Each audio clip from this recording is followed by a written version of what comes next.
미국 조지아주 현대차 LG 엔솔 합작 배터리 공장 현장에서 LG 엔솔과 협력사, 하청 직원들이 300여 명이나 무더기로 체포되어 구금되는 사상 초유의 사태가 벌어졌습니다.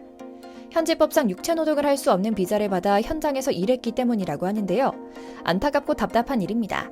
당연히 미국의 투자를 망설이게 될까봐 노심초사한 미국 도람프 대통령은 사건을 수습하기 위해 살짝 발을 빼고 조심스레 말하는 모양새인데요. 놀랍게도 우리나라에는 이번 우리 기업 케이스와는 다르게 아예 관광 비자로 들어와서 뻔뻔하게 한국의 터전을 잡고 살아버리는 사람들도 많다고 합니다. 바로 중국과 베트남 사람들이 그 주인공인데요. 당장 얼마 전 한 유튜브 방송에는 경찰 일일 체험을 하는 연예인이 조선족 밀집 거주 지역에 있는 휴대폰 가게에 들어가자마자 우르르 도망가듯 손님들이 도망가고 입구에는 불법 여권도 개통 가능하다는 대자보가 붙어있는 모습이 포착되어 사회적인 공분을 사기도 했죠.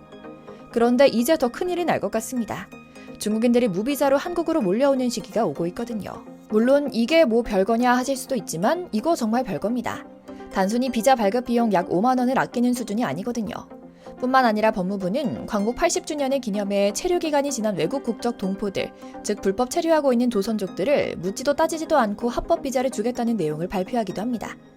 안 그래도 해외에서 중국인들이 한국인인 척하며 서양 여성들을 꼬시고 사업에서 사기를 치는 모습이 심심찮게 관찰되는데 한국 땅에서도 중국인들이 불법 체류하면서 하나하나 불법을 저지르고 건강보험료, 국세 등 세금도 제대로 내지 않는 상황인데요. 불난 집에 부채질하는 격이 되진 않을까 걱정되는 지점입니다. 우선 우리 정부는 특별 합법화로 체류 허가를 받은 사람들을 대상으로 사회통합교육을 필수적으로 이수하게 한다는 방침을 부랴부랴 내놓기도 합니다. 하지만 뼛속까지 중화사상이 가득한 조선족들은 절대로 한국인이 될 수 없다는 거 이미 수십 년의 학습으로 배우지 않았나 싶은 생각에 씁쓸해집니다. 그런데 이게 끝이 아닙니다. 중국 사람들이 조선족의 탈을 쓰거나 유학생 신분으로 들어와 우리 군사시설 정보를 캐낸다거나 반도체 같은 핵심 기술을 훔쳐가는 일을 하는 스파이 짓을 할 때 동남아 사람들은 간이 배 밖으로 나온 것처럼 범죄를 저지르고 살아가는 사람들이 많은데요. 이쯤 되면 차라리 길거리에 똥을 싸는 중국인들이 나은 건가 싶은 생각이 들 정도인 것 같죠. 동남아 불법 체류자들은 그 정도가 더 심각합니다. 시내 한복판에서 환각 파티를 하다가 현장에서 검거되는 일이 연달아 발생되고 있는 건데요. 이들의 타깃은 자국민들, 그러니까 베트남과 태국 사람들이라고 합니다. 이렇게 어둠의 길로 들어선 동남아 사람들은 불법 체류를 하고 있다거나 아니면 국제결혼 후 야반도주식으로 도망 나온 뒤에 따로 살림을 차리는 식으로 흑화한 인물들인데요. 더 큰 문제는 이 사람들이 뒤에서는 한국의 각종 복지 혜택을 받고 있다는 사실이 밝혀진 겁니다. 오늘은 바로 이렇게 중국과 동남아 사람들이 한국에서 살아가면서 아나무인하게 우리의 피와 같은 세금에 빨대를 꽂고 살아가고 범죄를 일으키고 불법 체류하는 상황을 낱낱이 고발하려고 합니다. 우리 국민들은 피와 땀을 흘리며 미국에서 더 잘 살아보려고 선량하게 노동하다가 쫓겨나는 상황 속에서 정작 우리 땅에서는 이들이 우리의 거룩한 땅을 더럽히고 있는 것 같아 분노를 숨길 수가 없는데요. 말씀이 앞서 먼저 잠시 저희 보도국 취재수첩 채널 구독 설정도 부탁드립니다. 최근 우리 상식과 완전히 다른 사실 하나가 밝혀집니다. 우리나라에서 각종 범죄를 저지르고 한국의 법을 무시한 채 불법 체류자 신분으로 살아가는 사람들 중 조선족과 중국 못지않게 많은 수가 바로 태국과 베트남 사람들이었던 겁니다.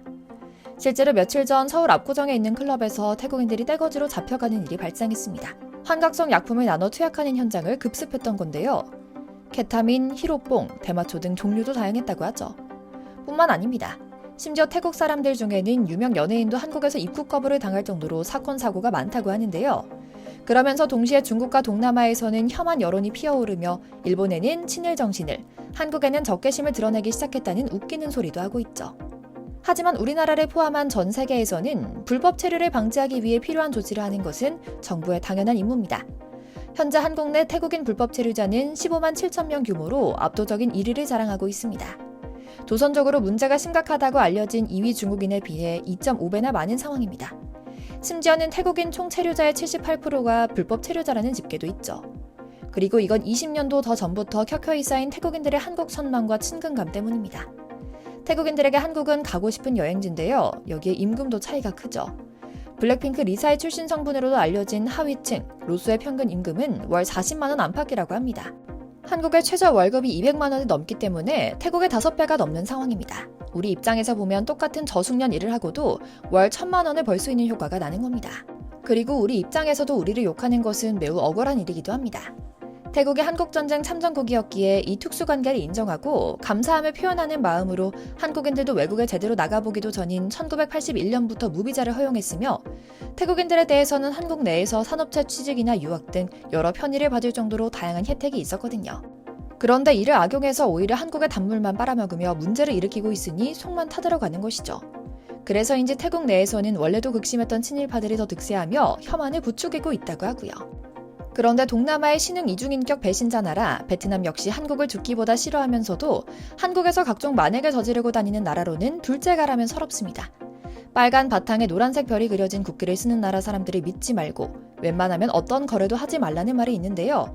이번에 수원에서 한국 사람들은 못 들어가고 베트남 사람들만 신분증을 확인하고 들어갈 수 있는 클럽에서 약을 투약한 베트남 사람들이 무더기로 현장에서 검거되고 불법 체류하는 사람들도 27명이나 그 자리에서 바로 체포한 일이 발생하며 그 편견을 확신으로 만들어졌죠. 수원 베트남인 전용 클럽 체포는 정말 영화처럼 긴급하게 돌아갔습니다. 얼마 전 새벽에 경찰은 첩보를 바탕으로 사실관계를 모두 확인한 다음 비밀통로 3개를 가로막고 순식간에 공간을 장악합니다. 사실 처음에는 경찰도 외국인 근로자와 유학생만 출입할 수 있는 전용 클럽에서 약을 유통하고 있다는 충격적인 제보에 대한 신뢰가 그렇게 높지 않았다고 합니다. 하지만 조금 더 파보니 놀랍게도 제보는 하나하나 모두 사실이었습니다. 새벽 1시 15분쯤 클럽이 가장 뜨거운 분위기에 취해 있을 때 경찰과 외국인청은 합동 단속을 실시합니다. 실내에 있던 손님 85명, 직원 10명을 한순간에 제압하고 2시간 동안 시약 검사를 진행했는데요. 우리 합동 단속팀은 미리 통역을 대동해 압수수색 영장 집행 사실을 알리고 손님과 직원이 나누어 신원 확인 절차까지 밟았죠. 그리고 밝혀진 결과는 참담했습니다. 그 공간이 소돔과 고모라가 따로 없는 공간이었던 건데요. 투약자들에게서는 대부분 필로폰과 엑스터시가 검출된 것이죠.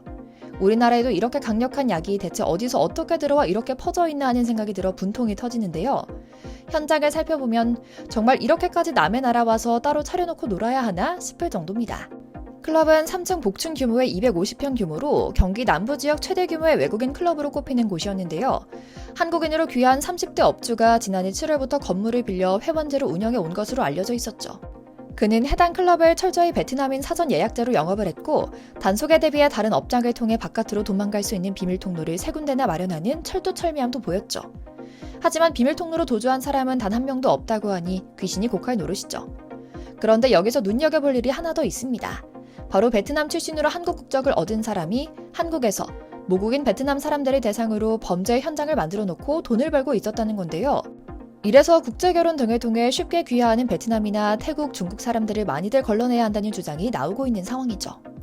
실제로 한국에 거주하는 불법 체류자는 최근 5년 사이 87%나 늘어났습니다.